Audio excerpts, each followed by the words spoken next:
I'm sorry to break it to you, but 2016 marks the end of the Coaster Wars.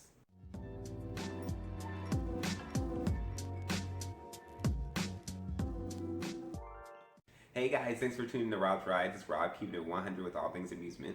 If you're watching this, you've given up on life. Today we're going to talk about this predictable yawn fest that I just observed called the Six Flags 2017 announcement. So they changed the CEO. Jim Reed Anderson probably left when they realized that an RMC was outside of their budget. John Duffy's Humpty Dumpty ass. He didn't give us anything but reading disorder, teleprompter reciting, and corniness. If I would have known that, I could have just watched an elementary school play. Biggest year ever for Six Flags Rides and Attraction. More like biggest year ever for Button Down. So let me just speed up this process because it's a whole lot of parks and who received a whole lot of nothing. Six Flags Magic Mountain basically says, I'm allergic to anything that doesn't run on a track.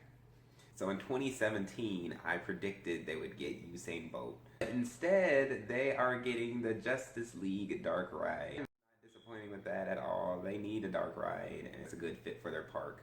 Six Flags Great America says, I really should be called Six Flags America, but America's so ass that I have to call myself great. Just kidding. It was Great America because of when it used to be owned by a hotel. Imagine like hotels owning theme parks now. I'm sort of like Embassy Suites Summerland. Imagine Holiday Inns, Holiday World. Imagine Motel 6's Jogga Lake. I predicted they would get something standard. They rarely ever come out with rides that are like the first in the chain to receive those rides.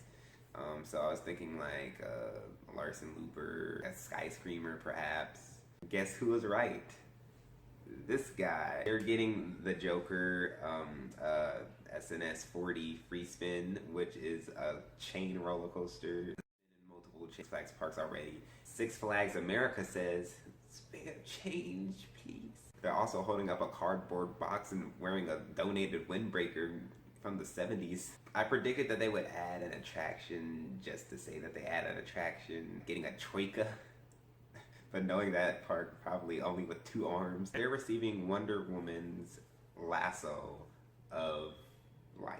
Wonder Woman's Lasso of Truth. Sorry about that. It's kind of like a Skyscreamer. Shit, they would have been satisfied with Wonder Bread coming in 2017. A slice of extreme.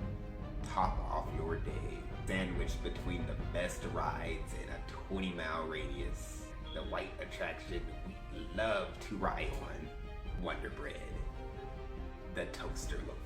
I just had too much fun with that. No, it's actually a decent attraction for the park. It's at least going to be high, and skyscrapers are nice. And so good job, America, with keeping up your diversity initiatives for women. We see Six Flags is voting for Hillary. Six Flags Discovery Kingdom says, the only thing I'm trying to discover is how to cheat this height restriction. I predicted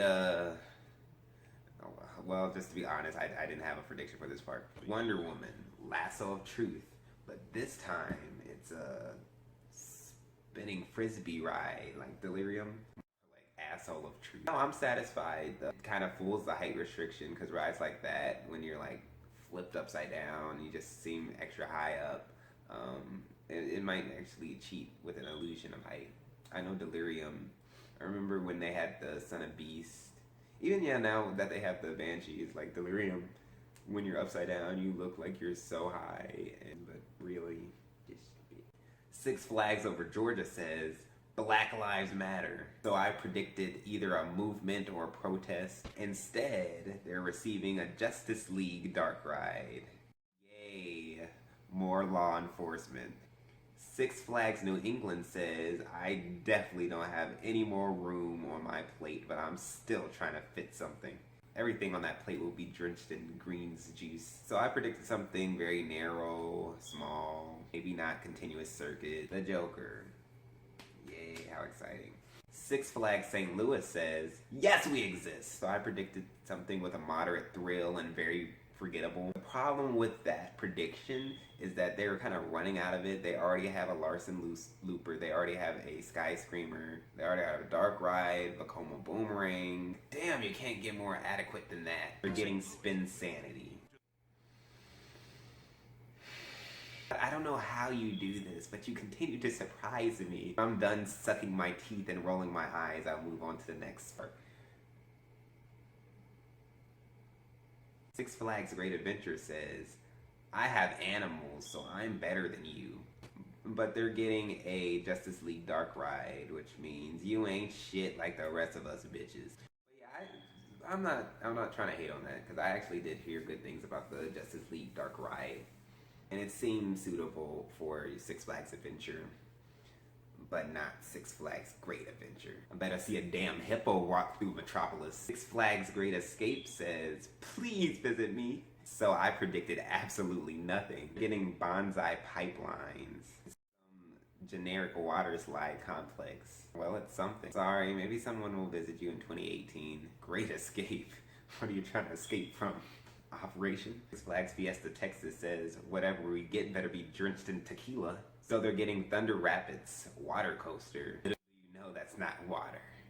That's tequila. You'll be floating on Jose. You'll be paddling on Patron. You'll be elevating on 1800. You'll black out more than on Intimidator 305. Six Flags Over Texas says, we didn't get a substantial new ride since that ride that killed that lady. I predicted something really fun, thrilling, a roller coaster. They're getting what I predicted, but for some reason, I am still upset. They're getting the Joker 4D.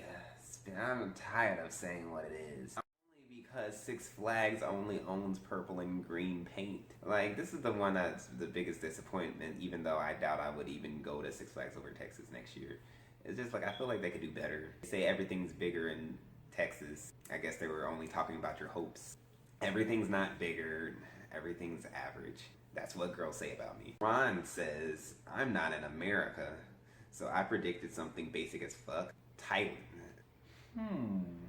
Like, I'm impressed because I didn't think that they were getting something like this. This is like a fun choice. It's not the same paint scheme. The paint scheme looks pretty nice. It's a spinny attraction thingy. Yeah, like, it's better than I thought it would be, but not too better. Kind of like when you order a small drink at McDonald's and they give you a medium. If you're gonna be extra, you could have gave me a bigger fry, but like, thanks. Literally, I could get a 2-liter for the same price at Kroger. Six Flags Mexico says, no tango con Cuso. I predicted anything. I'm right. They literally can put anything in their park and just say, oh, we're the first in the country to do this. So they're doing the new Revolution VR experience on Medusa. I don't understand why they keep adding VR to, like, the best rides at their park. Like, they should follow what Cedar Point is doing and only put VR on the rides that are on the chopping block. This changes everything you liked about Q Lines. Those gargoyles better rise like Katy Perry. And then they also are getting this Mardi Gras parade. And it's really just gonna be something that's gonna be people in your way when you're trying to go on Medusa, only to realize you'll see that parade 5 more times while you're in line. Well, that's all. That's my response to these announcements. I think that most of the parks are fair attractions that will enter the park. There are a few parks that could have done better, and then there's other parks that I'm actually impressed, not by the attractions themselves, but just for the fact that they're getting it. I hope you liked the video. Please share, hit that thumbs up. Comment below, because I probably have a lot to say about this one. If you thought I was the awesomest, hit subscribe and I'll come back with a video in the near future.